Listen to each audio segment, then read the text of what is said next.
Les émissions télévisées basées sur l'histoire ne sont jamais 100% exactes. Grosse surprise, je sais, mais c'est bien pire pour les personnes réelles dont la vie devient l'intrigue d'un film ou d'une série télévisée. De nombreuses personnes rejettent la façon dont elles sont représentées, certaines qualifiant la série de mensonge. Certaines ont porté plainte, beaucoup ont refusé de regarder. Le pire sort pour une série télévisée. Aujourd'hui, plongeons dans plusieurs projets télévisés historiques qui ont irrité ceux qu'ils représentaient.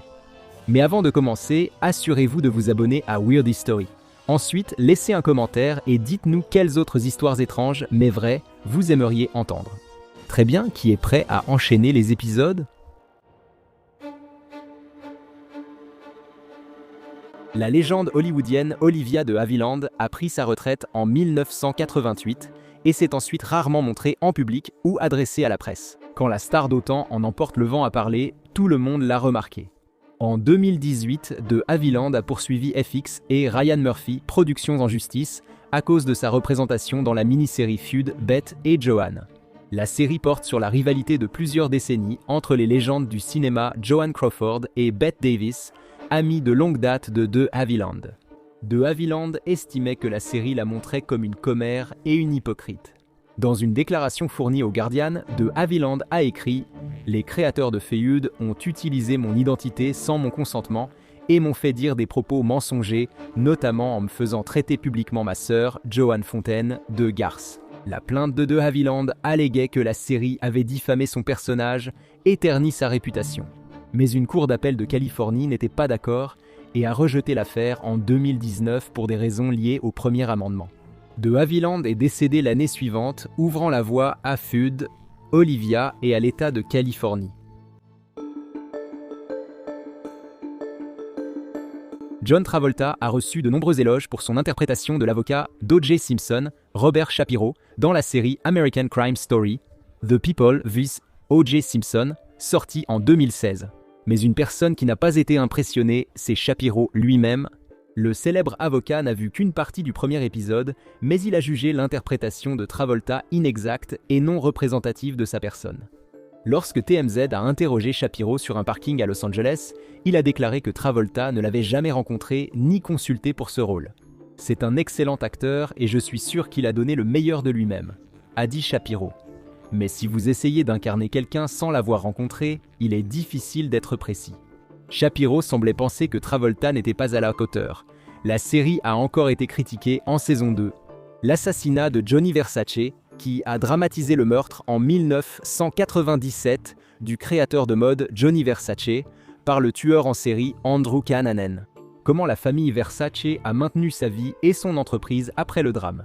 Ryan Murphy a principalement fondé la série sur le livre de 1999 de Maureen Hort, Vulgar Favors, ce qui fut la principale objection de la famille Versace.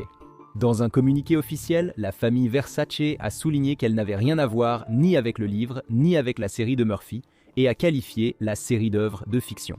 Le lendemain, la famille Versace a publié un second communiqué condamnant le livre d'Hort, affirmant qu'il regorge de ragots et de spéculations. Il est triste et répréhensible que les producteurs aient choisi de présenter la version déformée et fallacieuse créée par Maureen Hort, déformée et fallacieuse. Même si cela a pu être le cas, la série, primée aux Emmy Awards, a été un succès. Parfois, la vérité n'est pas aussi divertissante.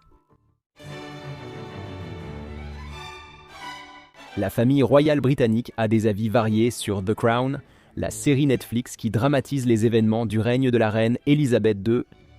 Le prince Édouard et Sophie auraient adoré la série, la reine étant fan de la première saison. Bien qu'on comprenne pourquoi elle a arrêté, elle savait déjà comment cela finirait. D'autres membres de la famille royale, comme le prince William, n'ont même pas regardé la série.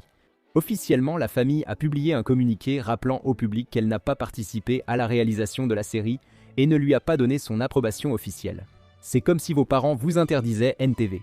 Le prince Philippe, défunt mari de la reine, n'a fait aucun commentaire direct sur la série, sauf via ce communiqué officiel. Mais des personnes proches de lui ont indiqué qu'il faisait clairement partie de ceux qui n'aimaient pas la série. L'acteur Matt Smith, qui a interprété une version plus jeune de Philippe dans les 2 premières saisons de la série, s'est retrouvé assis à côté de lui lors d'un dîner. Le prince a demandé à Smith s'il participait à cette histoire de couronne, ce à quoi Smith a répondu en lui demandant s'il avait regardé la série. Le prince Philippe l'a fusillé du regard et a dit Ne soyez pas ridicule.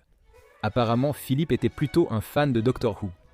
Bien que la reine ait aimé la première saison, elle a désapprouvé la représentation de Philippe dans la deuxième, qui le montrait comme un père autoritaire ayant envoyé le prince Charles dans un pensionnat strict. Selon l'historien Hugo Vickers, le prince Philippe s'est également opposé à une intrigue de la deuxième saison dans laquelle son père le tenait pour responsable de la mort de sa sœur, la princesse Cécilie, décédée dans un accident d'avion en 1937.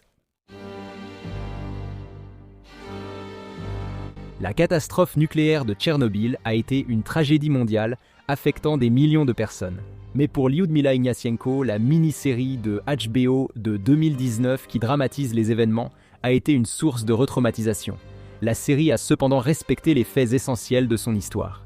Elle était bien l'épouse du pompier Vassili Ignatienko, qui a succombé à une intoxication radioactive 2 semaines après la catastrophe.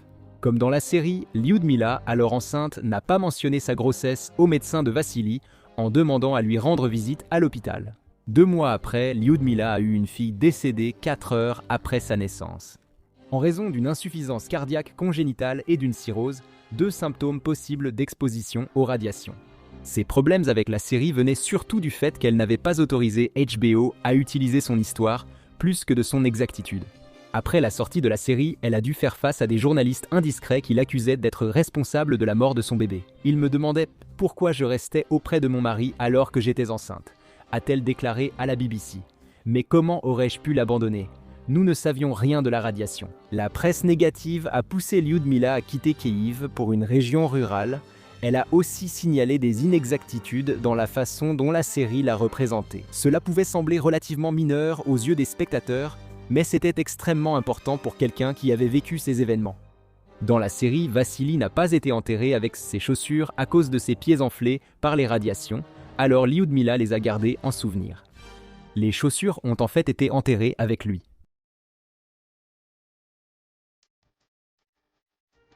Quand il s'agit de films politiques, les politiciens représentés n'approuvent presque jamais, quel que soit leur positionnement politique.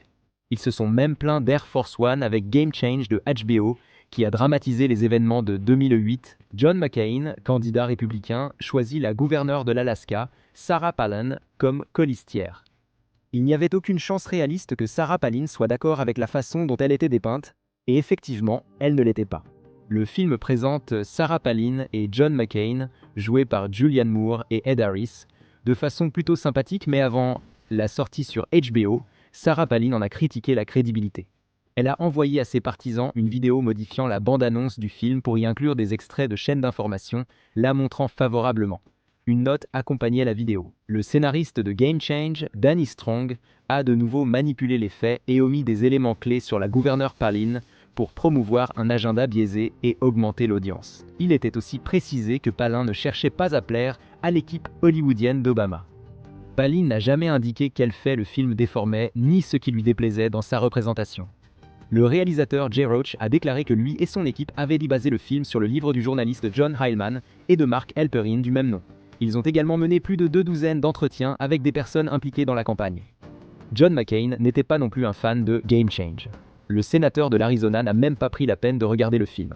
Cependant, il a critiqué le livre de Heilman et Halperin sur Fox News Sunday, le jugeant biaisé et plein de citations non attribuées. Il a jugé que le film attaquait vraiment la personnalité de son ex-colistière et a déclaré ne pas comprendre. Même dans le monde difficile de la politique, il ne comprenait pas pourquoi il continuait d'y avoir une telle attaque contre une personne bonne et décente.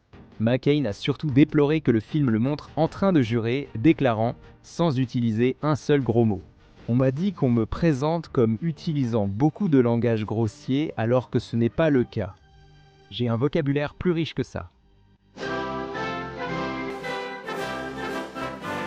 4 ans avant Game Change, le réalisateur Jay Roach a agacé Washington avec un autre film HBO en 2008. Le film de Roach, Recount, sur le recomptage contesté en Floride lors de la présidentielle de 2000, a déplu aux démocrates comme aux républicains. Que pensez-vous de ce compromis bipartisan ? Warren Christopher, ancien secrétaire d'État, a dirigé l'équipe d'Al Gore lors du recomptage, devenant ainsi un personnage clé du film. Sir John Hurt, connu pour Elephant Man et la scène où des extraterrestres lui explosent la poitrine.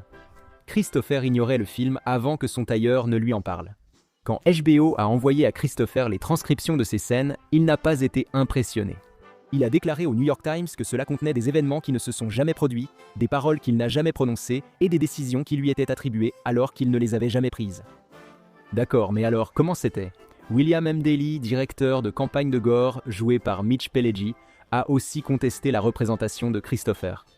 Selon Daly, le film a déformé les événements en présentant Christopher comme étant trop prudent et respectueux de la procédure, et pas assez préoccupé par la victoire. Selon le film, tout cela a permis au stratège républicain James Baker, interprété par Tom Wilkinson, de déjouer Christopher. Mais Daly a été plus direct, affirmant que voir Warren Christopher comme un faible dupé par Jim Baker est une pure fantaisie. On dirait que, cherchant à paraître plus important, il voulait une réécriture plutôt qu'un recomptage. Pensez-vous que les séries inspirées de faits réels doivent absolument respecter la réalité ? Dites-le nous en commentaire. Profitez-en pour découvrir nos autres vidéos sur notre histoire insolite.